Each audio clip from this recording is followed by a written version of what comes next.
Hello, I'm Naomi, and I'd like to show you one of my new books. Here in Queer, A Queer Girl's Guide to Life by Rowan Ellis. And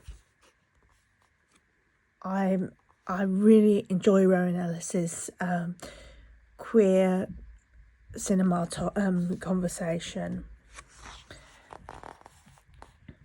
And I just find her whole approach is so ethical. It makes me feel like I've really got to get more done.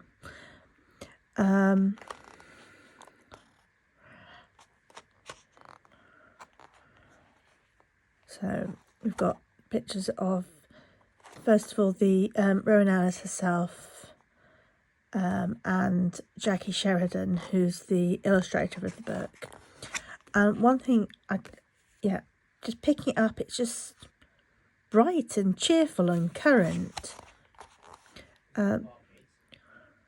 There's also four queer people whose stories whose story is told in here. So this book is divided into 3 parts: coming out, doing it, and finding your community. And do you know what? I really wish this book had been around when I was a teen.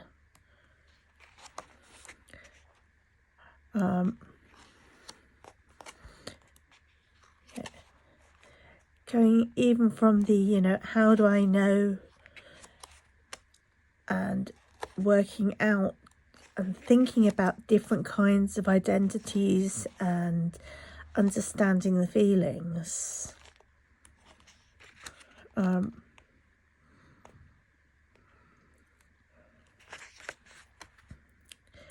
I just think there's just a real freshness to this.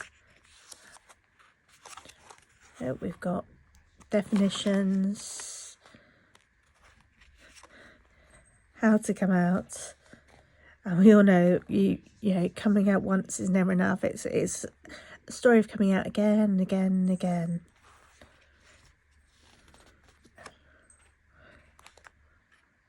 And then we've got the story of Hafsa, and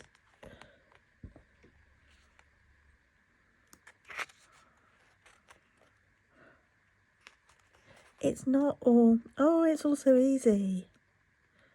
That's an accepting that things can be hard, but also that it's not, actually it's just about being yourself.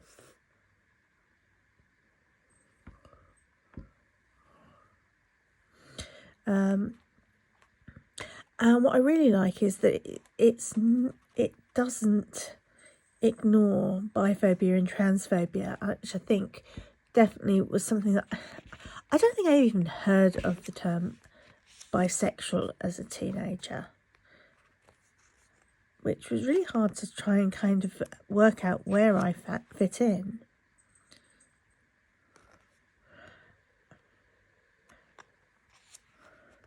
Talking about bullying and mental health.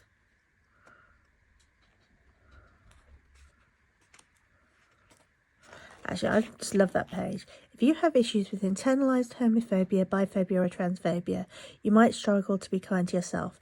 But remember that you deserve happiness.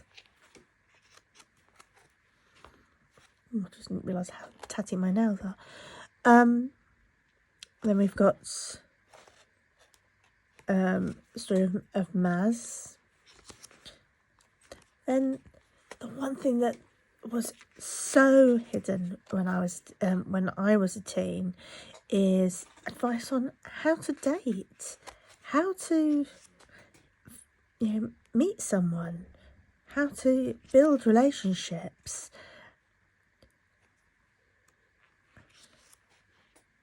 And I think a lot of this advice is just good advice for all relationships.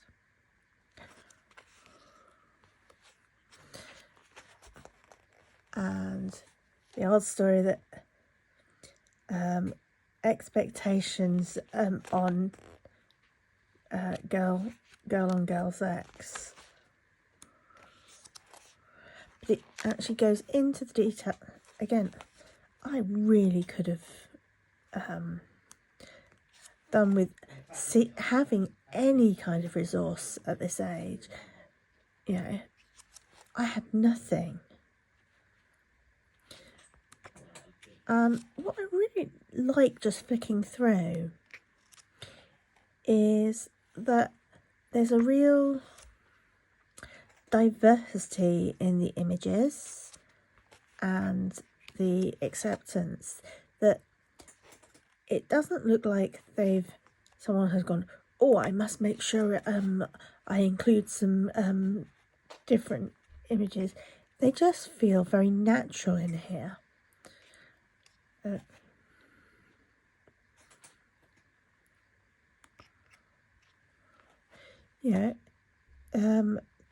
To have queer people with disabilities represented.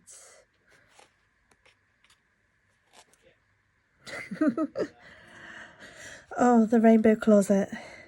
Yes.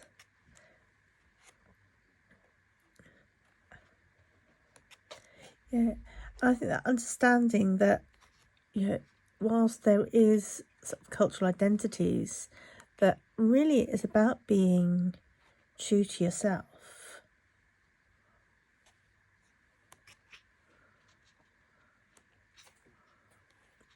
That's another life story.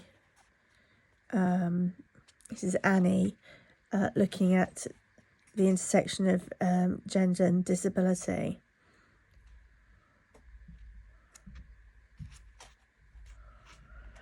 And then actually a chapter on activism and advocacy. I think in a book that is so powerfully a book of activism, a book of opening doors, it's so nice to actually see advice on how to be involved in activism.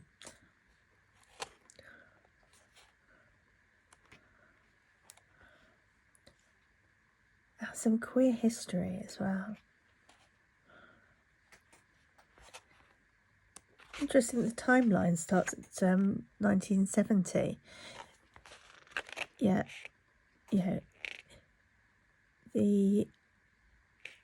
there have been lesbian and bisexual women and throughout history.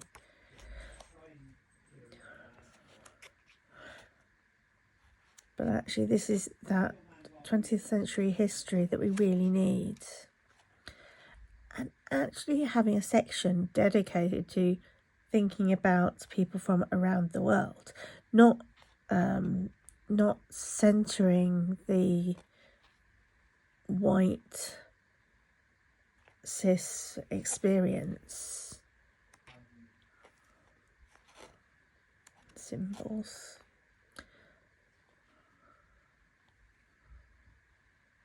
Got the Gilbert Baker six stripe rainbow, but also some of the other symbols.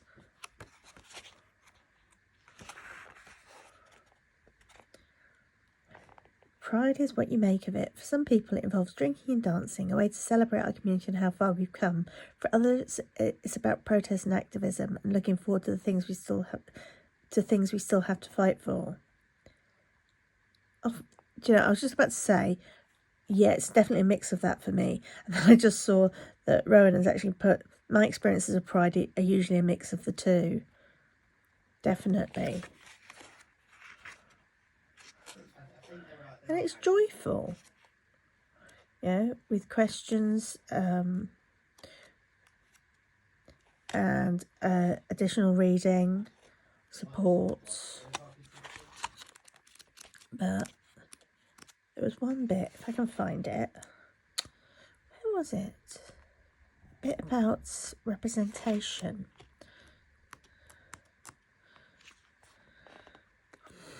I genuinely believe that representation is one of the most powerful tools in both changing public perception of LGBTQ plus people and also, more importantly, empowering queer people themselves.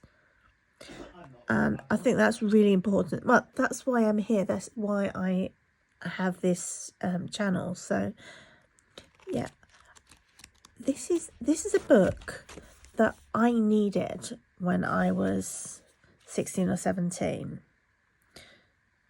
And it's just lovely to actually see it. And yeah, I hope the local libraries are stocking this. I think I will make a point of actually recommending it to my local libraries.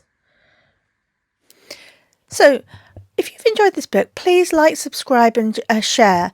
And tell me what you think of this new way of filming, though next time I'll make sure the book's properly in the frame. Bye, till next time.